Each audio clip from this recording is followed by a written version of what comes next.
Greetings and a warm welcome to all of you in the most blessed name of our Lord and Savior, Jesus Christ. Last night, my daughters were asking me, Dad, what is the theme for tomorrow? Then I was reminded of a song which says, I want to follow you.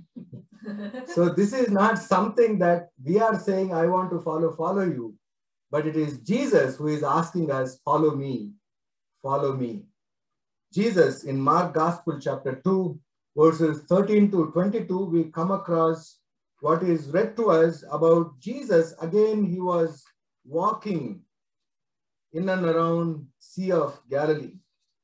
Mark Suvarta 2వ అధ్యాయం 13వ వచనం నుంచి గమనిద్దాం. Once again, that means he was on and off walking across this area. Jesus went out beside the lake. A large crowd came to him. Going across or walking across a lake or a beach is very pleasant. One can really admire the beauty of creation. You can see the ends of the sea and ends of the skies. Whatever visibility that we have, we admire that. We feel, when can I go to that border? When can I go? Our dreams would be big. We can dream very big when you stand near an ocean, looking at the sunset or looking at the sunrise. It is awesome and beautiful. And Jesus Christ is not going just for his own personal relaxation, but wherever he was going, whatever he was doing the mission of the Heavenly Father. His mission is only to fulfill the Heavenly Father's will. In Mark Gospel, we have been seeing that Jesus' mission and ministry of preaching, ministry of healing, and ministry of calling the disciples. Along with this, he was also driving away the evil spirits, driving away the weakness what people are passing through. Jesus' mission and ministry is so amazing that there is no time for his own personal things, nor about his family, nor about his friends, nor about the pleasure or entertainment. His entire focus, whether he was walking or sitting at home, people were coming to him. And Jesus never told them, we never heard in any of the Gospels that, Jesus is tired. Jesus needs some rest, or Jesus is very busy. He was always available and he always welcomed people to come and follow him. In this particular gospel, we see in this passage, chapter 2, verses 14 onwards, as he walked along, he saw Levi, son of Alphaeus, sitting at the tax collector's booth. The tax collectors were Jewish community people who were raising taxes from their own community on behalf of the Roman authorities. So all the Jewish community members hated these tax collectors. So there were sinners who were involving in themselves in the wicked things and the worldly things. Those people also used to gather in these booths. This center has become a center for sinners to have conversation, a center for people who are hated or who are treated as outcasts, who are looked down. That booth or tax collector's booth have become the centers of gathering for these kind of so-called community members. And there Jesus is looking towards that place.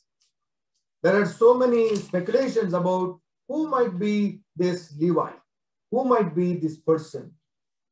Some people, biblical scholars, were contemplating, this is not one of the disciples who was sitting at the tax collector's booth whom Jesus called. That is Matthew. Matthew was a tax collector and he was called by his name. And Jesus himself changed so many people's names. Like John and James, he called them Boanerges. He gave them another name. Telugulo Boanerges anaga Urmedu Vaadu ani artham. వారిద్దరికి కూడా అదే పేరు ఇచ్చాడు. పేతురుకు ఇంకొక పేరు ఇస్తాడు. You will be called Petros.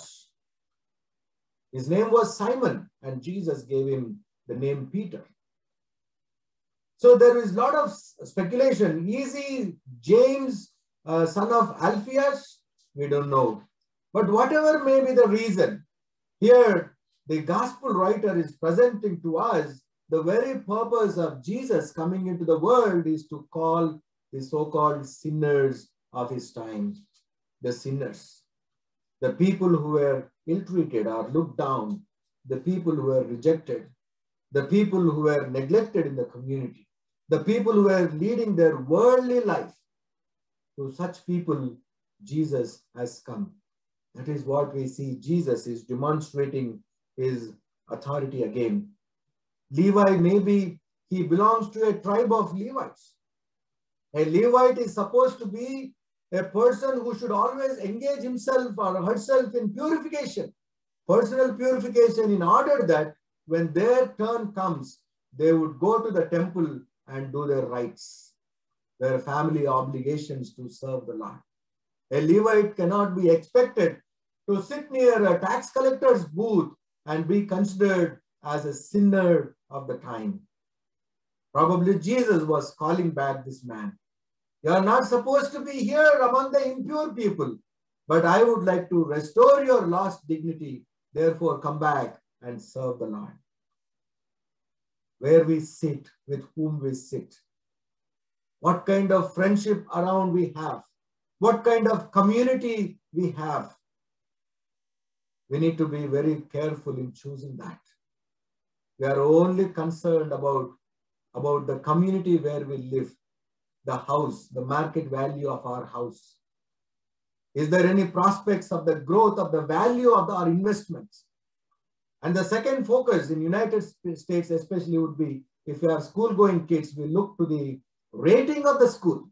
What kind of philosophy this school is having? Is it good if I send my child? Can my child grow good for the community and for the family? This is how we look. When we make our personal friendship, when we choose the families, we need to be very careful. Because Satan sometimes uses some people in the name of or in the form of friends. They may come and deviate us from the fellowship of God. Sometimes our relatives may become a stumbling block for our faith journey. Sometimes our colleagues may become a stumbling block. Sometimes our best friend may be used by Satan. Knowingly or unknowingly, we fall trap to those tactics of Satan. We need to be very careful. Even if you have fallen today, even if you have realized today, it is a time to respond to the invitation which Jesus Christ is giving today. Follow me. There may be so many Levites who were living there or sitting there, but Jesus was calling with his father's name or his family's name.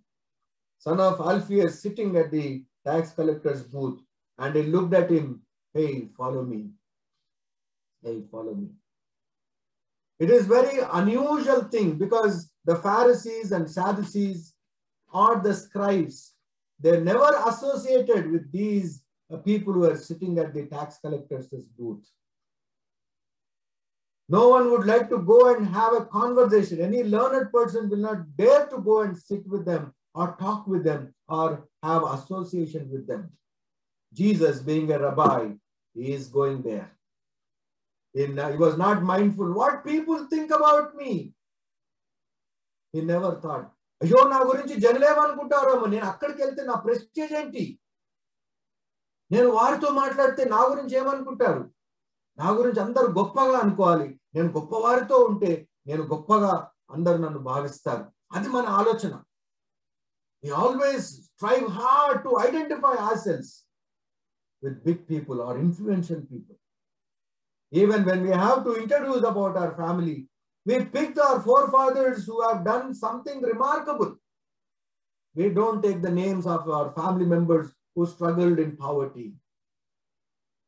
Those who are successful, with them our names would be associated. We take pride about that.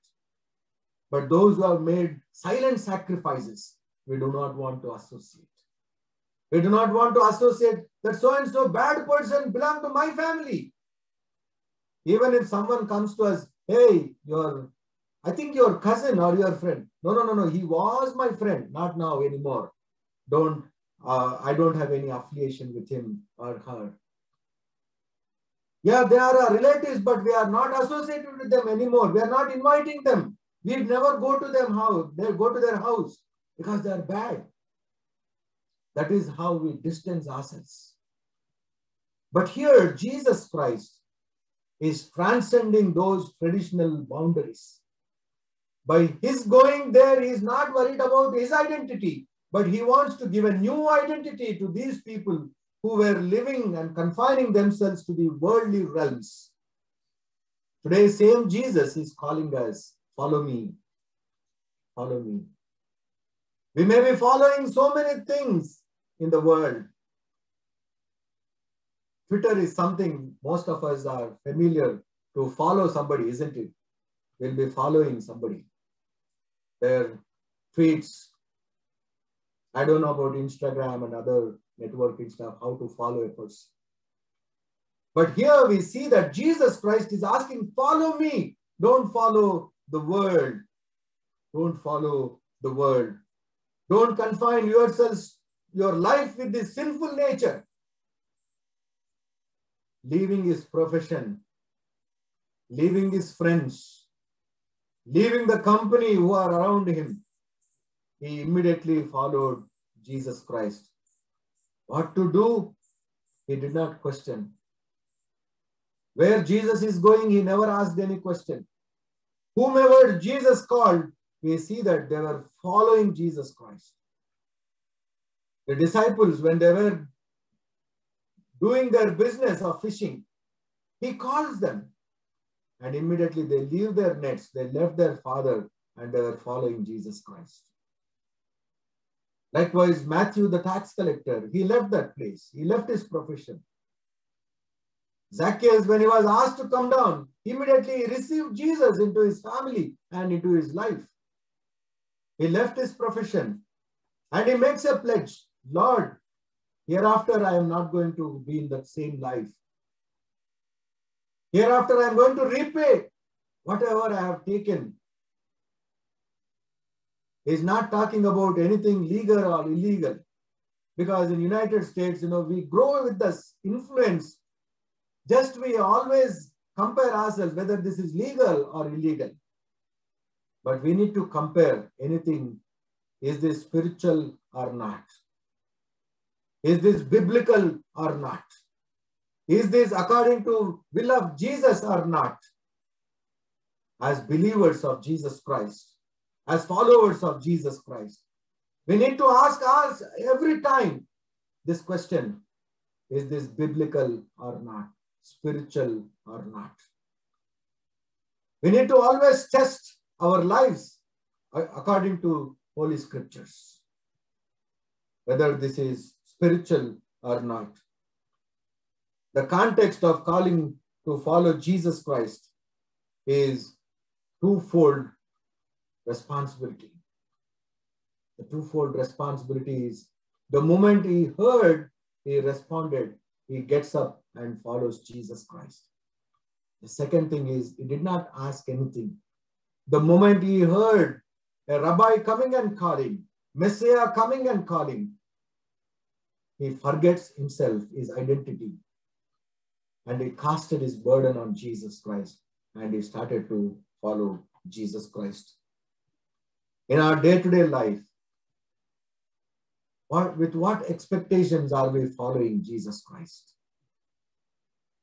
What are our expectations? Jesus says, cast your burdens upon me and follow me. That means you do not have to worry about anything. You do not have to worry about what to do, what to eat, what to wear. That is what it means when he says, follow me. In Luke's Gospel, chapter 15, verse 7, Jesus Christ is giving a parable saying, I tell you that in the same way there will be more rejoicing in heaven over one sinner who repents than over 99 righteous persons who do not need to repent. When we follow Jesus Christ, when we repent, there is a great joy. In and through our life, if somebody is repenting and following Jesus Christ, there is a great joy. There is a celebration in heaven. My dear brothers and sisters in life, when you are following Christ, did you repent? Did you seek forgiveness of your sins? Did you realize your mistakes? Do you know your weaknesses? Did you identify your weaknesses? To follow Jesus Christ, you need to repent. Repentance is the key word. When you repent, there is a great joy. When in and through your testimony, in and through your life, if you are able to make a difference in others' life, leading them in Christ's way, it is not something every day going and reading Bible to them and praying, saying that I'm praying for you, I'm praying for you. No. You mold your life. You, in and through your lifestyle, you influence another person. In and through your spiritual life, you try to bring a transformation in others' life. Instead of expecting others to pray, first you kneel and pray. Instead of expecting others to do something, first you initiate. You make a sacrifice. Then everyone will look, watching you. Everyone will be influenced. Jesus Christ is giving that assurance. By following or to follow Jesus Christ means to repent. And also to lead a life which is acceptable to him. St. Paul is influenced in such a way when he writes to Timothy's first letter, chapter 1, verse 15. Timothy rasina Madati Patrika, Madati Adhyayam 15వ వచనం. In 1 Timothy letter, he says, here is a trustworthy saying that deserves full acceptance. Christ Jesus came into the world to save sinners, of whom I am the worst. A guru is telling his sishya, a master is telling his disciple, I am not a good person, I am the worst of all. Have you ever realized that we are a worst person in the eyes of God? St. Paul has realized that. He is able to say that, I am a worst person, my dear Timothy. You follow what I told about Christ. You follow what I have preached. That means we need to follow Jesus Christ. Human beings are so weak. Don't follow a human being. Don't follow a preacher. Don't follow an evangelist. But take the inspiration from what they preach. There are so many people who are very popular. And there are so many people who have equally fallen in sin. There are so many people who have lost their hope and faith. But during their preachings, during their sermons, they were able to bring so many souls for kingdom of God. But finally, they were unable to withstand any temptations. Don't make role models of these evangelists or any preachers. Jesus should be our role model. Jesus should be whom we should follow in our day-to-day life. What kind of food? What kind of dressing? What kind of life? To follow Jesus. Here, St. Paul is saying, I'm a worst person, but still God has chosen me. This is a very trustworthy saying that, which deserves full acceptance, that Christ Jesus came into the world to save sinners. The moment when you accept your weakness and say, yes, I am a sinner, he is ready to embrace you. He is ready to take you into his fold. He is ready to give equal share and participation in his kingdom. The Old Testament lesson is read to us from the prophetic book of Hosea. Here, prophetic Hosea book and his life is a symbolic demonstration about the relationship of God and the community of Israel, the chosen one and God. There, God is very beautifully saying from verses 14 to 20, I am going to restore everything. I am going to give her the vineyards. There will not be any sorrow. There will not be any burdens. There will not be any war. There is always safety and protection.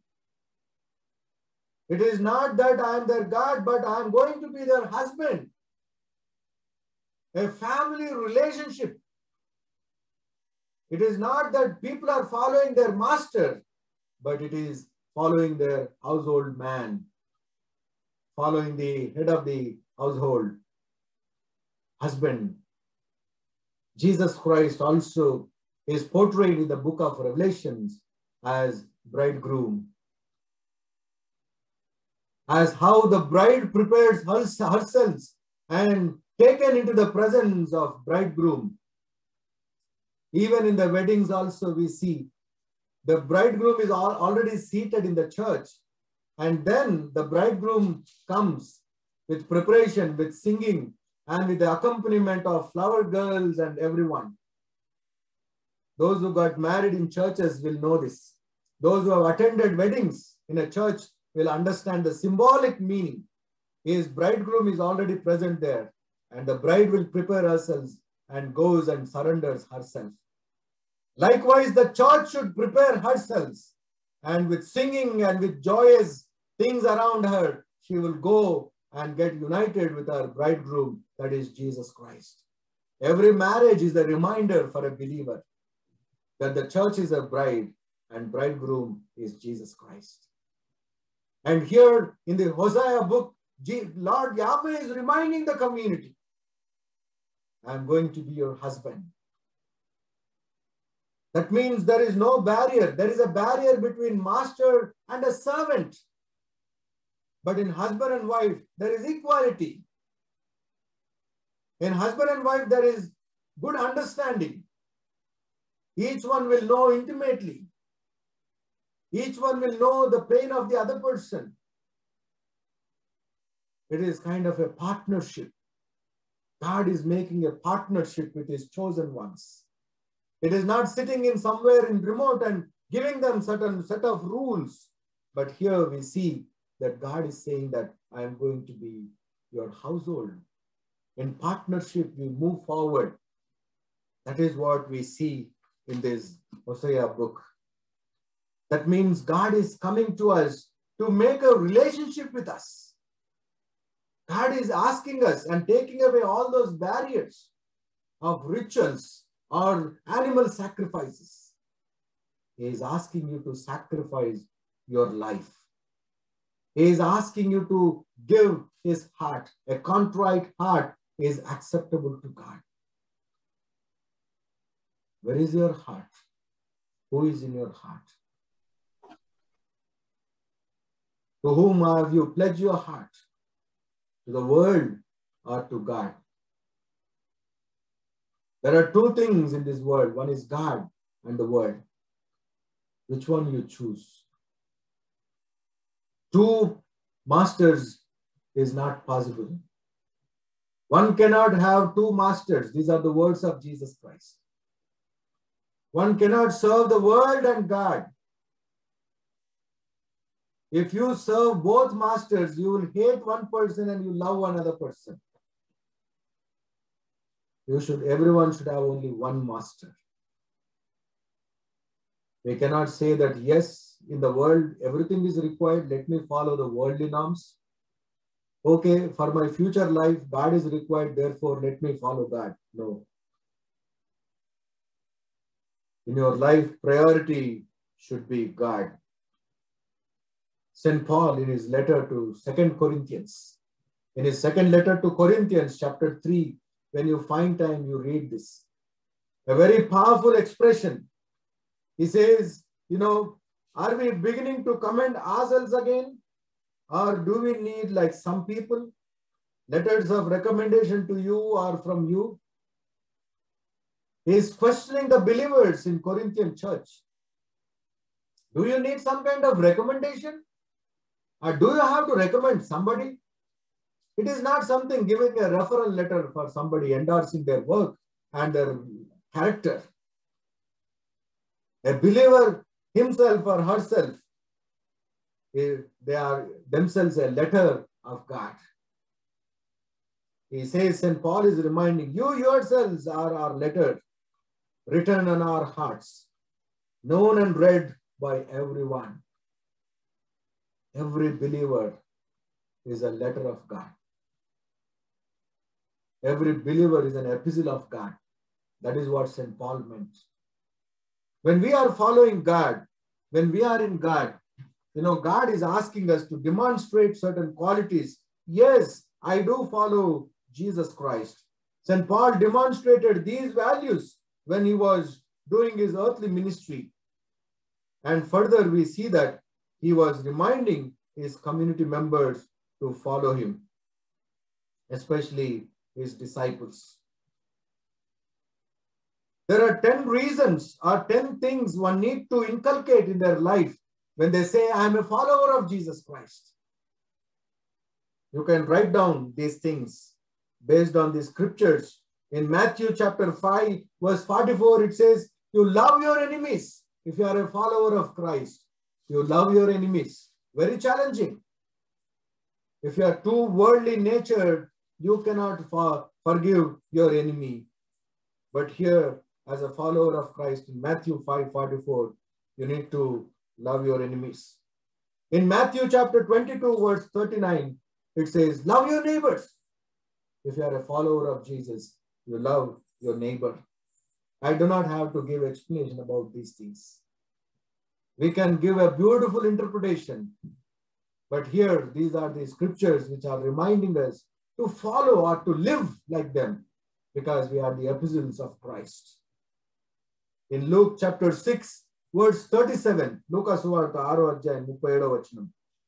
Judge not, don't judge others.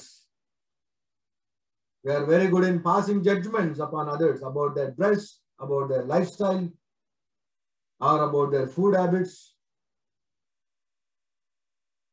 Nowadays, we are very good in judging others, isn't it? Oh, in India, they forgot Corona. Nobody is wearing mask. How about us? Are we wearing masks when we are meeting friends? It is very easy to find fault in others, isn't it? It's very easy to find their mistake. There's only one small example I can remind you about. We are very good in finding fault in others' life. But here the word of God says, don't judge others in Luke 6, verse 37. In Matthew chapter 23, verse 12, it says, be humble as a follower of Christ. Be humble. To be a true follower of Jesus Christ, you need to radiate his quality. That is, be humble. The fifth one is Matthew chapter 6, verse 34. You demonstrate your faith by not worrying. Don't worry. Don't worry. Therefore, do not worry about tomorrow, but tomorrow will worry about itself. Each day has enough trouble of its own. Therefore, do not worry. As a follower of Jesus Christ, do not worry.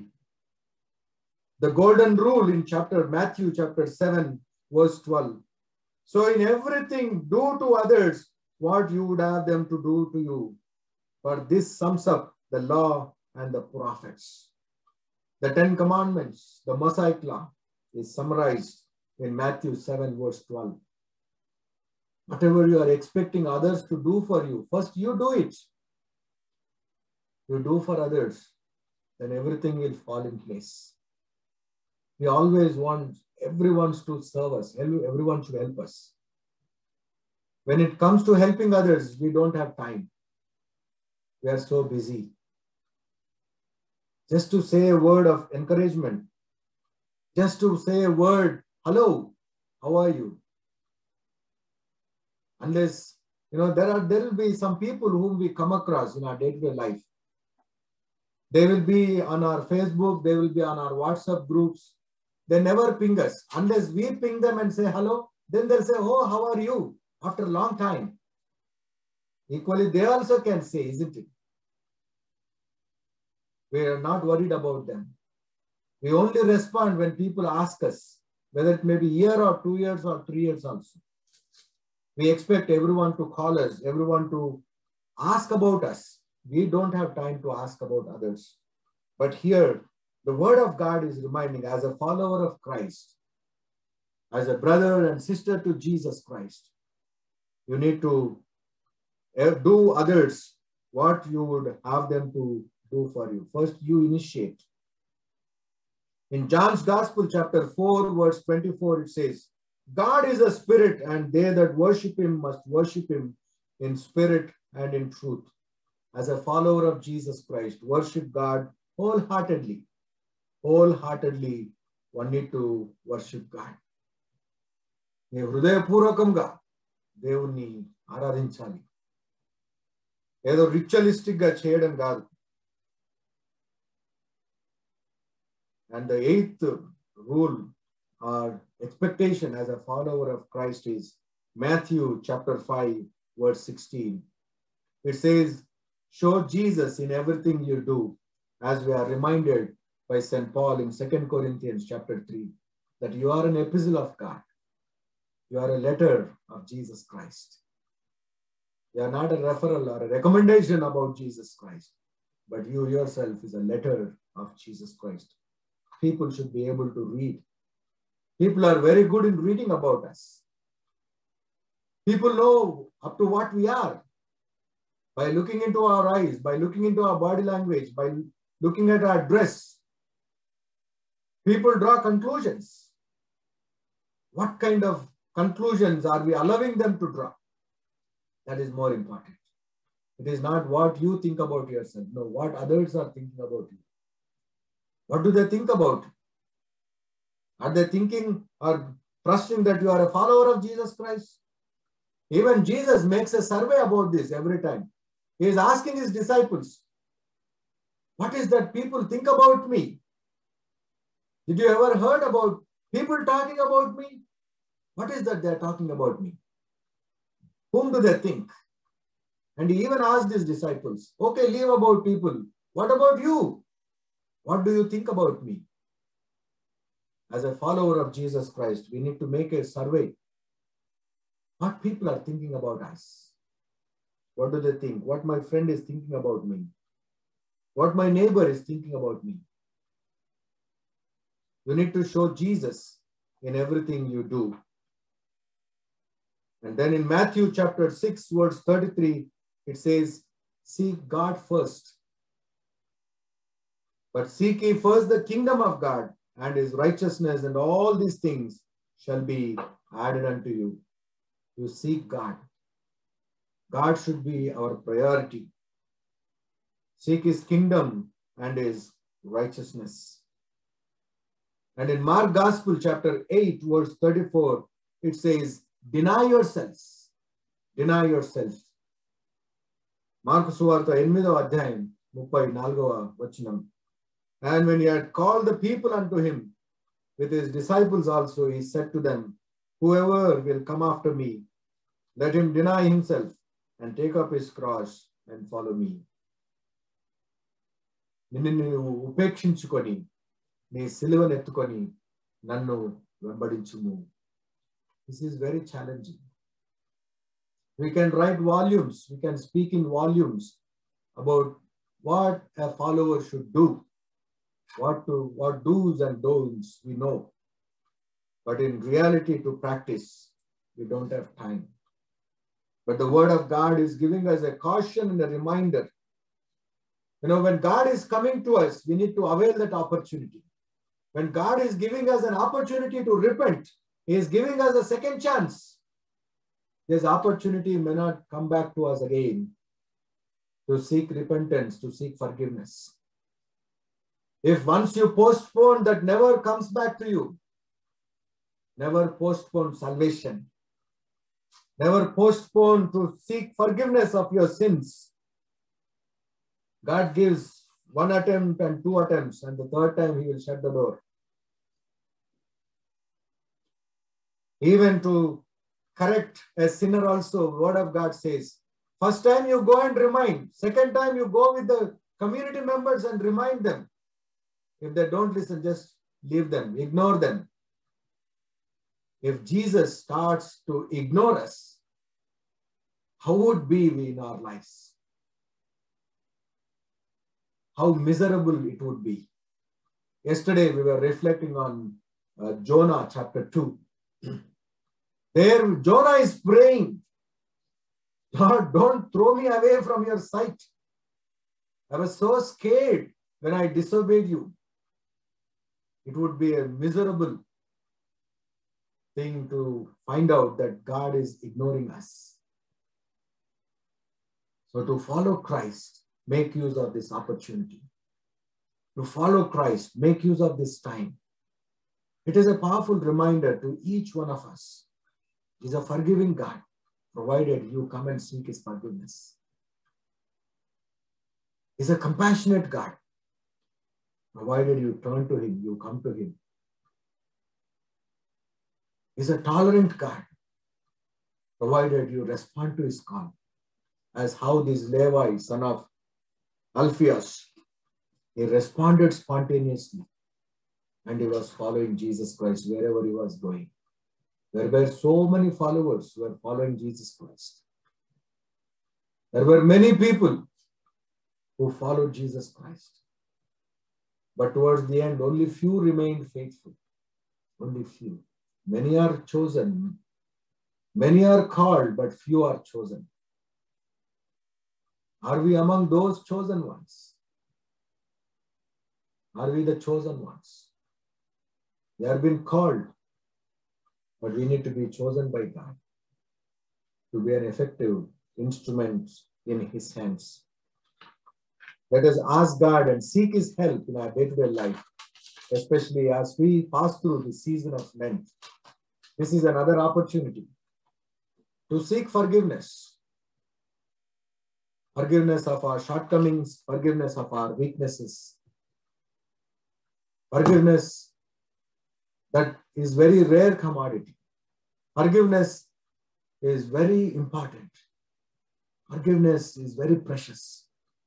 God has already forgiven us and we need to forgive others. God is inviting us that he would like to give you a new life, a second chance in your life, to be called or identified by the people as his epistle, as his letter. May God bless us and strengthen us so that in the days and years to come, we would be saving ourselves and save others. In the name of the Father and of the Son and of the Holy Spirit. Amen.